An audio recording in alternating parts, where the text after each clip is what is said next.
નમસ્કાર મિત્રો, સૌનું સ્વાગત છે અમારી યુટ્યુબ ચેનલ ડીકે એજ્યુકેશન પર। મિત્રો, આજે આપણા વિડીયોની અંદર જીએસઆરટીસી દ્વારા જે એસટી કંડક્ટરની વેટિંગ લિસ્ટ જાહેર કરવામાં આવે છે તેના વિશેની ખાસ માહિતી જોઈશું। તો આમ તો ખાસ મિત્રો 2019-20ની જે કંડક્ટરની ભરતી જે બહાર પાડવામાં આવી તેની અંદર જે મિત્રોનું સિલેક્શન પણ થયું હતું, પરંતુ હવે તે ભરતીના અમુક વેટિંગ લિસ્ટ જાહેર કરવામાં આવે છે તેની અંદર 12 થી 15 જેવા ઉમેદવારોને ચાન્સ આપવામાં આવે છે। તો મિત્રો 2019-20નું જે વેટિંગ લિસ્ટ છે તેના વિશેની આપણે ખાસ માહિતી આ વિડીયોને જોઈશું। હાલની અંદર હમણાં જ 2023-24ની જે ભરતી કંડક્ટરની જે પરીક્ષા લેવામાં આવી તેનું મિત્રો હજી મેરિટ લિસ્ટ જાહેર થયું નથી, પરંતુ ટૂંક સમયની અંદર તેનું મેરિટ લિસ્ટ જાહેર થશે એવું જાણવા મળ્યું છે। એટલે હવે ટૂંક સમયની અંદર જે કંડક્ટરનું જે મેરિટ લિસ્ટ છે ટૂંક સમયની અંદર આવી જશે। તો મિત્રો આજે આપણે આ વિડીયોની અંદર આજે વેટિંગ લિસ્ટ વિશેની વાત છે તે ખાસ જોઈએ। તો વિડીયો સ્ટાર્ટ કરીએ તો સૌપ્રથમ ગુજરાત રાજ્ય માર્ગ વાહન વ્યવહાર નિગમ દ્વારા જે મધ્યસ્થ કચેરી રાણીપ અમદાવાદ દ્વારા જાહેરાત બહાર કરવામાં આવી છે। તો મિત્રો જાહેરાત કરવામાં જીએસઆરટીસી 2019-20 32 જાહેરાતની અંદર જે કામચાલુ પ્રતીક્ષા યાદી ઉપરથી પાત્ર થયેલ ઉમેદવારોને નિમણૂક આપવા અંગે। તો 2019-20ની ભરતીની અંદર જે ઉમેદવારોએ કંડક્ટર પરીક્ષા પાસ કરી છે અને જેમનું સિલેક્શન થયું છે તેવા ઉમેદવારોને ત્યારે વેટિંગ લિસ્ટની અંદર તેમનું નામ આવ્યું છે તેમને ઉમેદવારોને નિમણૂક આપવા અંગેનો અત્યારે જાહેરાત કરવામાં આવી છે। તો ખાસ આપણે જાહેરાતને એક વખત જોઈ લઈએ કે જાહેરાત ક્રમાંક 32 મુજબ કંડક્ટર કક્ષાની અંદર સીધી ભરતી કરવામાં આવેલ જાહેરાત મુજબ પ્રતીક્ષા યાદીમાં સમાવેશ ઉમેદવારો નીચે દર્શાવેલ ઉમેદવારોને અથવા તેમના નામ સામે કોલમ સામે દર્શાવી વિભાગ ખાતે નિમણૂક આપવામાં આવે છે। તો નીચે વિડીયોની અંદર છેલ્લે સુધી જોડાયેલો છે, જેના કારણે નીચે જે નામ આપેલો છે કે કયા ઉમેદવારનું કેવું નામ છે, તમારું પણ કોઈ નામ અંદર હોઈ શકે। તો એને કોલમની અંદર કયા ડિવિઝનમાં તમારે હાજર થવાનું છે, ક્યારે હાજર થવાનું તે વિશેની સંપૂર્ણ માહિતી જોઈશું। બીજું તો ખાસ જોઈએ કે ઉમેદવારને સ્થળ પસંદગી કરવાની ડેપો ખાતે કયા ડેપો ખાતે તમે સ્થળ પસંદગી કરશો તેનું પણ નીચે બતાવવામાં આવે છે, તે પણ ખાસ આપણે વાત કરીએ। બીજું ખાસ મિત્રો જોઈએ તો ઉમેદવારને જે વિભાગ ખાતે નિમણૂક કરવામાં આવે છે તે વિભાગની ઓછામાં ઓછી 5 વર્ષ સુધી તમારે ફરજ બજાવવાની રહેશે। આ સમય દરમિયાન આંતર વિભાગીય બદલીનો લાભ મળવાપાત્ર રહેશે નહીં। તો 5 વર્ષ સુધી તમારે તે ડેપોની તમારે નોકરી કરવી પડશે। વહીવટી કારણોસર બદલી કરવાનો નિગમને અબાધી હક રહેશે। ઉમેદવારોને જે વિભાગ ખાતે નિમણૂક કરેલ છે તે વિભાગ દ્વારા જણાવેલથી સિવિલ સર્જનનું મેડિકલ ફિટનેસ સર્ટિફિકેટ, તે સંબંધને પોલીસ સ્ટેશનનું નામ આધારનું પ્રમાણપત્ર, તે વિભાગમાંથી સૂચના મળે તે વિભાગ ખાતે હાજર કરવાનું રહેશે। એટલે તમારે મેડિકલ સર્ટિફિકેટ અને પોલીસ સ્ટેશનનો દાખલો તમારે અંદર હાજર કરવાનો રહેશે। ત્યારબાદ નિગમના નીતિ નિયમો નોકરી શરતો મુજબ યોગ્ય જણાય તેઓને વિભાગ દ્વારા નિમણૂક આપવા કાર્ય કરવામાં આવશે અને વિભાગના રોસ્ટર પોઈન્ટ મુજબ જરૂરિયાત પ્રમાણે જે તે વિભાગ ખાતે વહીવટી દ્વારા બદલી કરવામાં આવશે।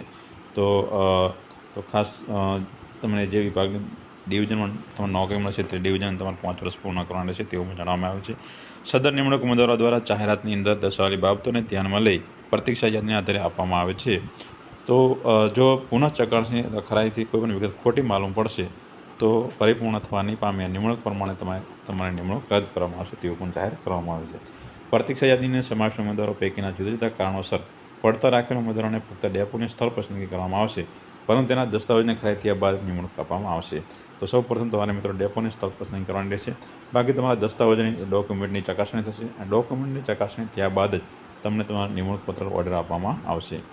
બીજું ખાસ મિત્રો જોઈએ તો અનુસૂચિત જાતિના ઉમેદવારોના પ્રમાણપત્રોની ખરાઈ કરવા અંગે સરકારશ્રીના ઠરાવ મુજબ અનુસૂચિત જાતિના ઉમેદવારોની કંડક્ટર કક્ષાની અંદર નિમણૂક કરતાં પહેલાં તેઓને અનુસૂચિત જાતિના પ્રમાણપત્રોની આદિજાતિ વિકાસ હેઠળની વિશ્લેષણ સમિતિ સત્તાધિકારીઓ દ્વારા ખરાઈ ચકાસણી કર્યા બાદ નિમણૂકની કાર્યવાહી હાથ ધરવામાં આવશે। એટલે કે મિત્રો તમારે જાતિનો દાખલો તે ક્રિમિનલ સર્ટિફિકેટ કહેવાય તે તમારે અંદર બતાવવાનું રહેશે।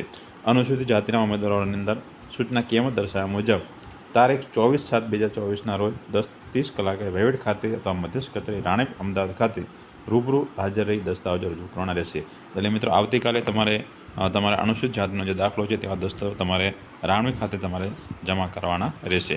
બીજું મિત્રો ખાસ આગળ આપણે વાત કરીએ તો 24 તારીખના રોજ તમને મધ્યસ્થ કચેરી જે ગુજરાત રાજ્ય માર્ગ વાહન વ્યવહારની મધ્યસ્થ કચેરી રાણીપ ખાતે આવેલા છે ત્યાં આગળ તમારા ડોક્યુમેન્ટ અપલોડ કરવાના રહેશે। અને મિત્રો ખાસ આ પરિપત્ર અંગેની સંપૂર્ણ માહિતી તમને જીએસઆરટીસી વેબસાઇટ પર મૂકવામાં આવે છે, તેની અંદર વેબસાઇટ ઉપર જઈ તમે સંપૂર્ણ માહિતી લઈ શકો છો। તો મિત્રો એક વખત વેબસાઇટને સર્ચ મારી તેના ઉપર સંપૂર્ણ માહિતી તમે જોઈ લેજો। બીજું મિત્રો ખાસ આપણે જોઈએ કે 24/7/2024ના રોજ જેમને રાણીપ ખાતે હાજર થવાનો છે તેવા ઉમેદવારોને નીચે જણાવેલ જે ડેપોની તમારે હાજર થવાનું છે તે ખાસ આપણે જોઈ લઈએ. તો નામની મિત્રો વાત કરવામાં તો કુલ 13 ઉમેદવારોને આ પ્રતીક્ષા યાદીની અંદર તેમનું નામ આવ્યું છે અને 13 ઉમેદવારો વેઇટિંગ લિસ્ટની અંદર તેમનું સિલેક્શન થયું છે. તો ખાસ મિત્રો જોઈએ તો અહીં તમે સ્ક્રીનશોટ પાડીને તમે તમારા નામ અંદર જોઈ શકો છો.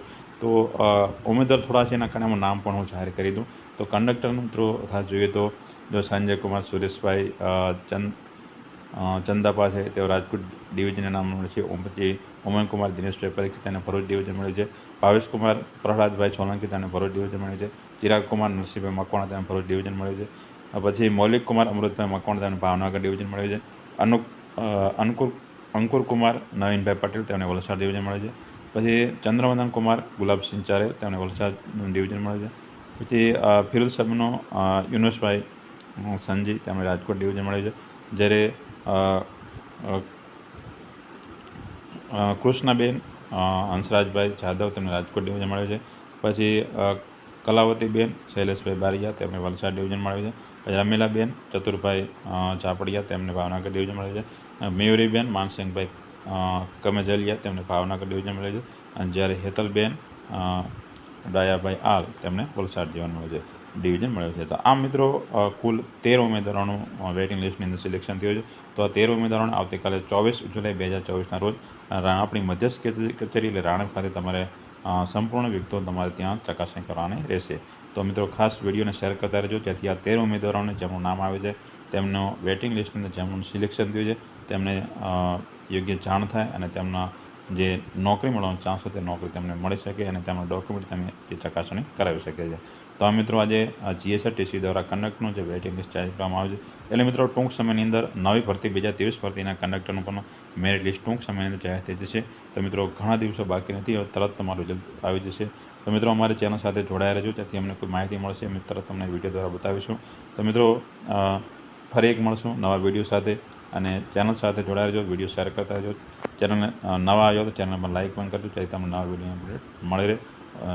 ઓકે મિત્રો, સૌને જય માતાજી, જય હિન્દ.